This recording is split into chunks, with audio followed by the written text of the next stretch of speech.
Hi, I'm Jen, the Executive Director for Furry Friends. I am here with Jasmine and Tanika, our shelter managers, and we're going to let you know a little bit about what we do here at Furry Friends.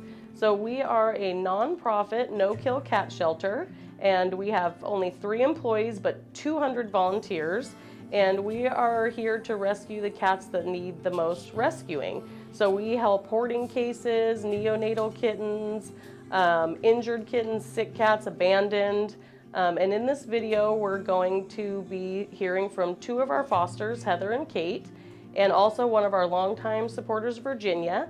And then we will talk about our new medical building that's coming up.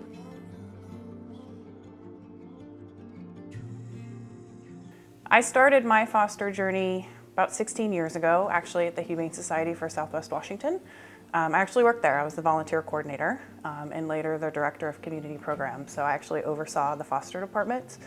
And I decided if I was going to oversee it, I needed to understand what it was. So I brought on 2 fosters at the time, and I actually lost one of them. I lost one of my first fosters, and it was really tough. And I learned very quickly how demanding and how emotionally charged being a foster parent can be. I do focus mostly on bottle babies. It's a hard assignment. Not everybody likes to do it. It's very time intensive. You have to get up every 2 to 3 hours, depending how old they are, and they're so tiny and so fragile that it often is intimidating for foster. Sometimes we get abandoned kittens. 2 that I have now were found in a parking lot. Mom wasn't doing a great job and took off. And 3 from the other litter I have, the mom actually had a really bad case of mastitis and had to undergo emergency surgery. So Furry Friends was looking for someone to take on 5 bottle babies, actually, that had to be separated from mom, that couldn't stay on their own, so I took 3 of them. It's fun to foster kittens, but when you understand the reason why there are so many kittens, it's really disheartening. And pushing for folks to spay and neuter and really maintain the cat population, I think, is critical to making sure that these cats that we have live long and healthy lives. Yeah, I think the medical building's going to be amazing. Not only is it going to give us the opportunity to more financially be able to spay and neuter and take care of animals, but it's going to allow us to do it quicker, which means adopting cats out quicker, getting them into homes, and being able to free up foster space for volunteers to continue to help make sure that these cats and kittens are off the street and placed in living homes. It's fun, it's rewarding, it's an experience unlike any other, but it's also hard. Everybody loves a kitten. Kids want kittens, they want to grow up with them, but I think it's important for people to understand why we have these kittens, why there are rescues, why we do what we do, and that all leads back to responsible pet ownership and spaying and neutering, and making sure that outdoor kittens or outdoor cats are cared for, they're neutered, they're spayed, they're vaccinated, they're chipped, keeping them indoors, keeping them safe. Those are all parts of being a responsible pet owner. I like fostering for Furry Friends because, first of all, Jen and Jamie are absolutely awesome. It's been a pleasure to work with them.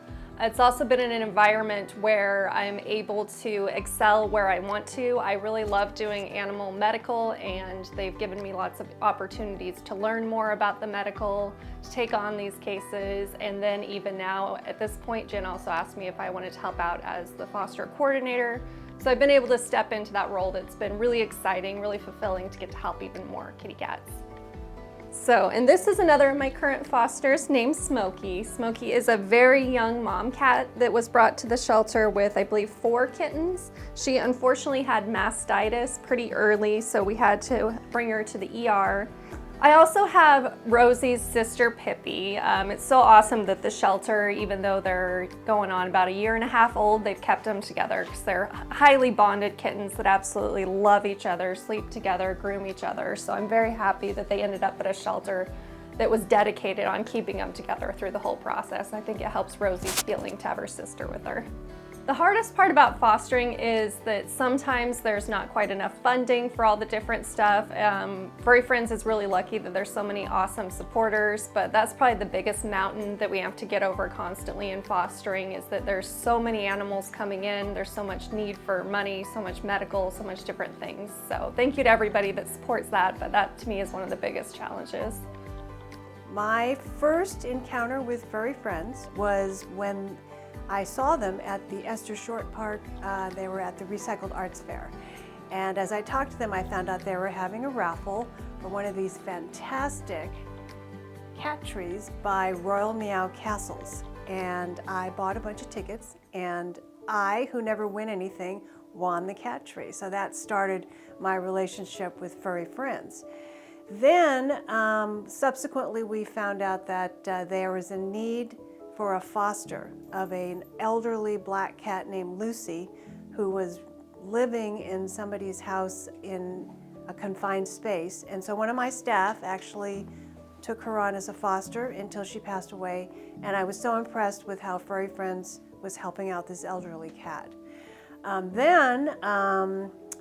think I subsequently met Glenn Aronson, another longtime corporate sponsor, and we became the first two sponsors of Furry Friends. And we're both still here, 17, 18 years later.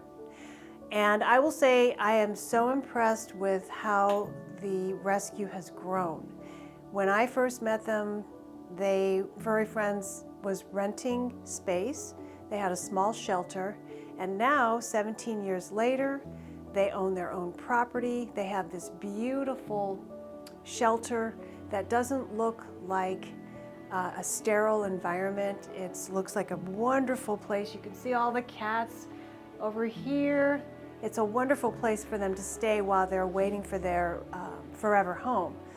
And they now have probably, I think, maybe over 200 volunteers, which is incredible. The board is really strong. The current leadership, Jen and Jamie are fantastic.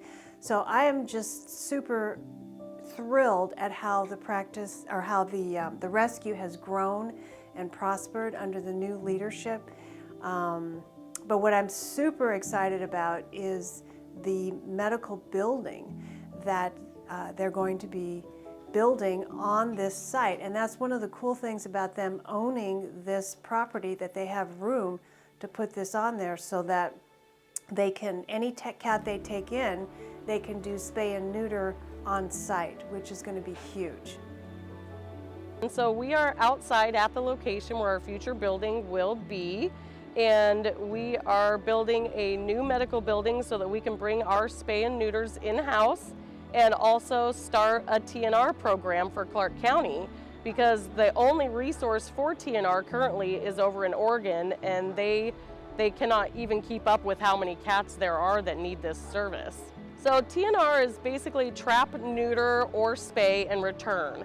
And so that would mean like feral cats, they also need spayed and neutered because they're one of the biggest problems. They're one of the biggest procreators of cats and kittens, or of kittens out there. And so TNR would be trapping them and getting them spayed and neutered, and then once healed, returning them back to the property where they live. The statistics show that only about 20% of kittens born outside even make it to 1 year. And a lot of those kittens don't even make it to 8 weeks old, just because if the mom leaves them, or predators outside, cars, people taking them and trying to care for them. So it really is a really sad problem when rescues aren't able to take them. And unfortunately, because there's so many cats and kittens born all the time, us rescues are over capacity pretty much constantly. So we'll be able to do all kinds of other medical procedures besides spaying and neutering. We can do all of our vaccines, our microchipping, rabies vaccines. We could even do other small minor surgeries along with our partner veterinarians. So this new medical building is going to be a huge thing for us and the community, because we want to make sure that we are helping all the cats in the community that get the least amount of help from all the rescues and shelters around here, which would be like the big fat-headed tomboys, or the ferals, or the neonatal kittens, or the sick, injured ones, because they cost the most amount of money.